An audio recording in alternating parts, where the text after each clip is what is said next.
Առաջին հարցս վերաբերում է հեցի լիցենզիան դադարեցնելուց հետո հանրային ծառայությունները կարգավորող հանձնաժողովի ՆԽԳՀ հայտարարեց, որ առաջիկա ամիսներին բանակցություններ են սկսելու հեցի գույքի սեփականության իրավունքի փոխանցման մասով։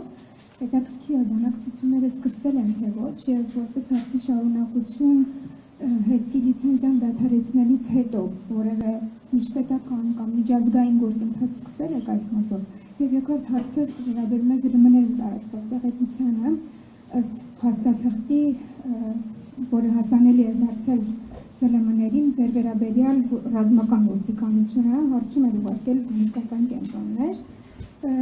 Հետաքրքիր է, դուք տեղյակ եք այդ փաստաթղթից եւ ինչ նպատակներ եք տեսնում, ինչու հենց այս փուլում որոշեցին ձեր առողջությամբ հետաքրքրվել։ Ես շնորհակալ եմ, որ իմ առողջությունը կարևորվում է այդքան, որ հետաքրքրվում են։ Ինձ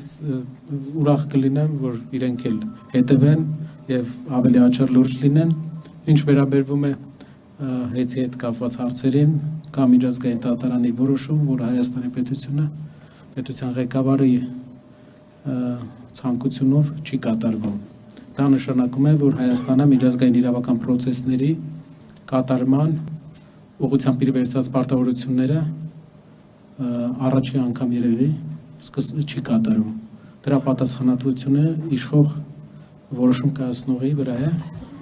որի հետևանքները ժամանակի ընթացքում ցավոք Հայաստանի Հանրապետությունը ստիպված է լինելու կրել։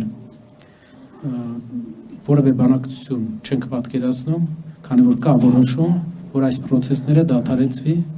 միջազգային արբիտրաժի որոշում։ Իհարկե աջափնյակի դատարանն էլ կարևոր ինստանցիա է, բայց միջազգային արբիտրաժի որոշումով արդեն ոնց որ այդ որոշումը կա եւ կարծում եմ